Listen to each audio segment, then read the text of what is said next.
Ao longo dos anos, a humanidade evoluiu muito em vários aspectos, seja em saúde, tecnologia, alimentação, ciência e outras áreas. O homem lutou para sair da estaca zero, criando ferramentas e soluções para facilitar a nossa vida. Mas no meio desse caminho também tiveram os erros bizarros. Erros tão bizarros que até hoje perguntam como isso aconteceu. Então eu resolvi falar sobre os erros bizarros que a humanidade cometeu. Setembro de 1666, a cidade de Londres enfrentou um dos maiores desastres da sua história. Um incêndio que devastou grande parte da capital. Para entender o impacto do grande incêndio, precisamos voltar ao tempo e entender como era Londres em 1666. A cidade era uma das maiores da Europa, com aproximadamente 80 mil habitantes, e tinha um perfil bem diferente do que conhecemos hoje. Naquela época, as ruas eram extremamente estreitas.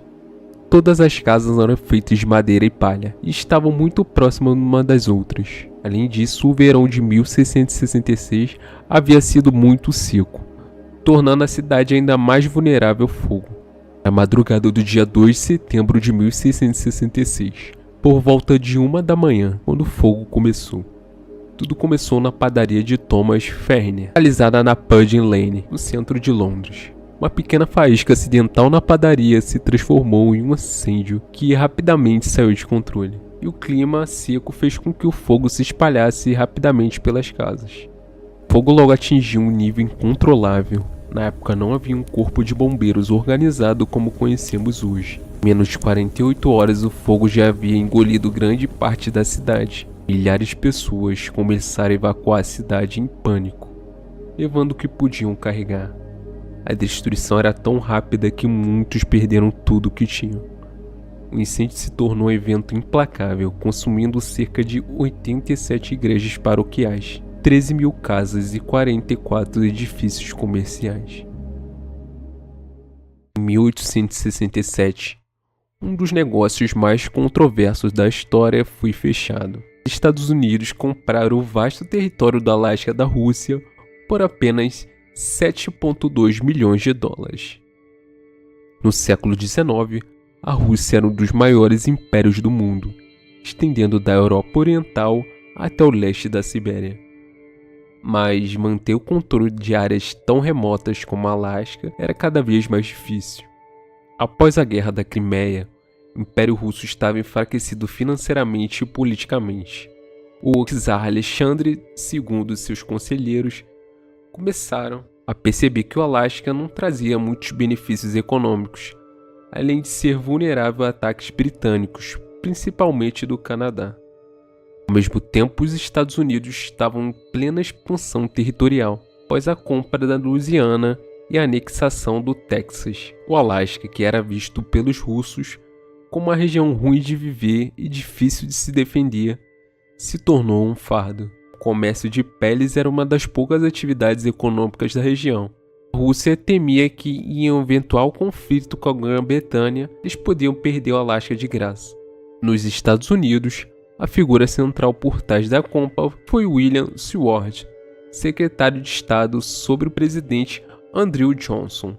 Seward era um forte defensor da expansão americana e via que o Alasca era como uma peça estratégica para o futuro do país. Ele acreditava que o território oferecia acesso a muitos recursos naturais e ajudaria a expandir a influência dos Estados Unidos no Pacífico, especialmente em relação à Ásia. Seward estava tão determinado que conduziu negociações secretas com o ministro russo nos Estados Unidos, Edward Steckel. Em março de 1867, após meses de negociação, Seward e Steckel chegaram a um acordo. Os Estados Unidos comprariam Alasca por 7,2 milhões de dólares, o equivalente a cerca de 2 centavos por acre. Foi uma barganha impressionante, mas não foi recebida de braços abertos por todos. A construção da ponte Tacoma Narrows foi uma das maiores pontes suspensas de sua época.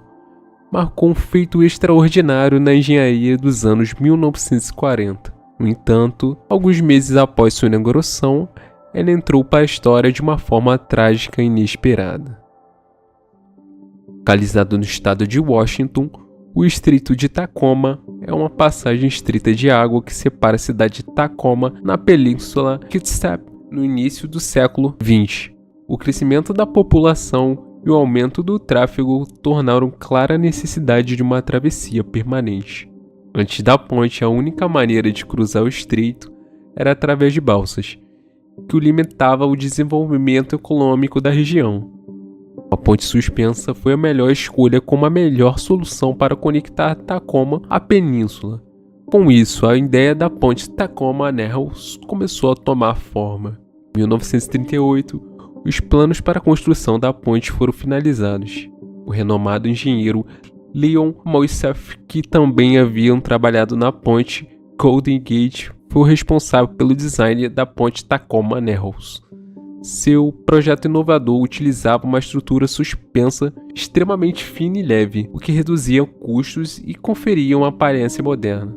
A ponte foi projetada para ser uma das maiores do mundo, com um vão principal de mais de 850 metros, ligando as duas margens do estreito. Embora o design tenha sido elogiado pela sua elegância, sua flexibilidade se tornaria uma questão crítica. A ponte era suscetível ao vento, e logo após a conclusão da construção, os ventos que sopraram no estreito começaram a fazer a estrutura oscilar de maneira preocupante. Na manhã de 7 de novembro de 1940, apenas 4 meses após sua inauguração, ventos de 64 km por hora começaram a soprar através do estreito de Tacoma.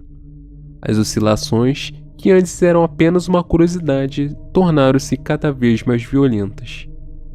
Por volta das 11 da manhã, a situação piorou.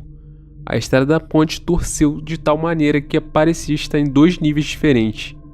Pedaços da ponte começaram a se soltar até que finalmente às 11h10 a estrutura cedeu completamente. O vão central da ponte caiu nas águas do estreito, deixando um cenário de destruição total. Felizmente não houve perda de vidas humanas no colapso. O único resgate trágico envolveu um carro que ficou preso na ponte enquanto ele oscilava com um cachorro dentro do veículo. O colapso da ponte Tacoma Narrows se tornou um dos eventos mais marcantes da história da engenharia. O incidente foi registrado em filmagem que permanece até hoje.